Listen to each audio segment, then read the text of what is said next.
Right, in 2016, a man died and his 25-year-old son inherited an estate estimated at around £9 billion. If you or I passed on an estate that size, the taxman would take 40% on death. On £9 billion, that's a bill of roughly £3.6 billion. The Grosvenor family didn't pay it. Not in one hit, anyway. Now, the internet will tell you they paid no inheritance tax. That's not true, and I'll show you exactly what they actually pay. Because the real answer is more useful to you than the outrage. This isn't a loophole, it's a structure.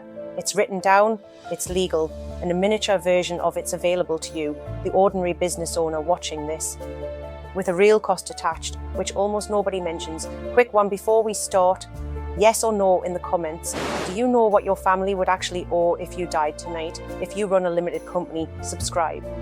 This channel explains the structures the wealthy actually use in plain English, without the get-rich nonsense. One thing before we dig in, this is what I do for clients, day in, day out. The serious structuring at CT Private Office, the accounts and compliance at Tax for Pros. If you want to get started with me, there's a link below. Back to it. Here's the trick, and it's beautifully simple once you see it. Most of the Grosvenor wealth doesn't belong to the Duke. It belongs to a set of trusts, and the family are beneficiaries of those trusts, not the owners. That distinction is the whole game. Inheritance tax is a tax on what you own when you die. If the assets sit in a trust, nobody personally owns them. So when the old Duke died, there was no 40% charge on those assets passing down. Because they didn't pass down, they never left the trust. The Duke just changed hands as the person who looks after it. The trusts are reported to have been set up back in 1953 on the death of an earlier Duke, generations ago. And that timing matters, so hold on to it, because it's the bit that stops you copying this badly. So do they pay nothing? No. And this is where the honest version separates from the clickbait. The Grosvenor estate says it plainly.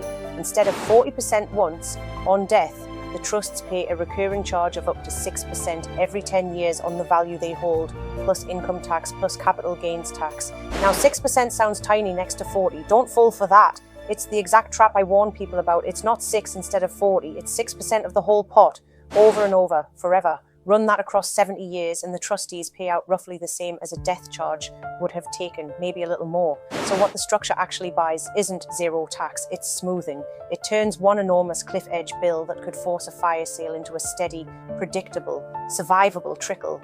The estate stays whole. The business keeps trading. Nobody has to sell the crown jewels to pay the revenue in a hurry. That's the real prize. And it's a prize an ordinary family business owner wants just as badly as a Duke does. So how does a version of this work for you on a normal estate, a normal company? 2 tools, and I'm going to give you the costs first, before the shine, because the costs are where people get hurt. Tool 1, a family trust. Same regime as the Dukes, but here's the catch the salespeople skip.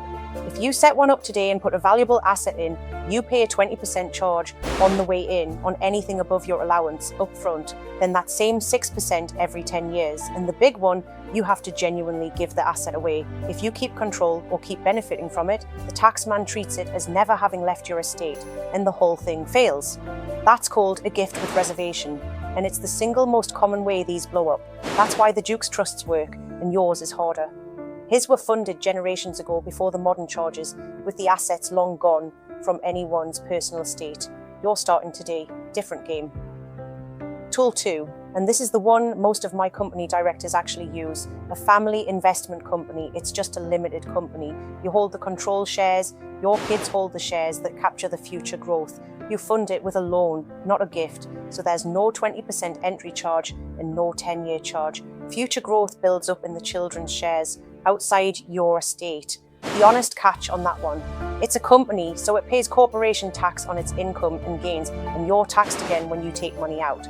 It defers and shrinks the inheritance tax. It doesn't make the income tax free. Anyone who tells you a FIC is magic is selling you something. You don't need 9 billion for this, by the way. The tax game plan is £9, and it walks you through the foundations before you ever pay someone like me to build the structure. Link below.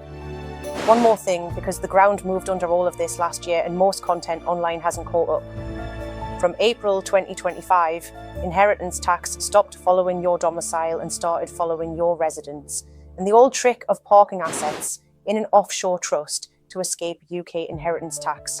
That protection is now tested against whether you, the person who set it up, are a long-term UK resident, live here long enough, and the trust's foreign assets are back in the net.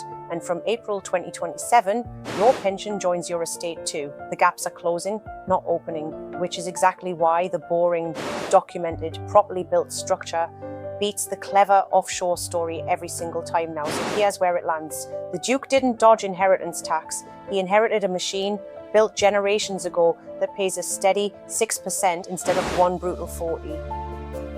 The estate survives intact because the structure was there long before it was needed. And that's the actual lesson, the one worth more than the £9 billion headline. This stuff has to be built early, given real substance, and it has a genuine cost. Do it properly, years ahead, give up real control, pay the real charges, and your family business can pass down instead of being sold to pay a tax bill. Do it late or half-heartedly and it collapses. Same rules for the Duke as for you. He just had a 70-year head start. 2 ways to work with me, both linked below. If there's real money on the line and you want the structuring conversation, apply for a call. That's CT Private Office. And if you just want your company handled properly, every month the accounts, the payroll, the filings, the tax for pros, packages page is below too. Flat monthly price, pick the one that fits, and you're set up this week. If this taught you something your accountant never has, subscribe. There's one every week, like if it earned it. And if it landed, hit the hype button under this video on the YouTube app. It costs you nothing and tells YouTube to show it to more people who need it. Yes or no below. Would you set one of these up? Thanks for watching. Every like, comment, hype, and subscribe genuinely helps us keep making these, and it costs you nothing.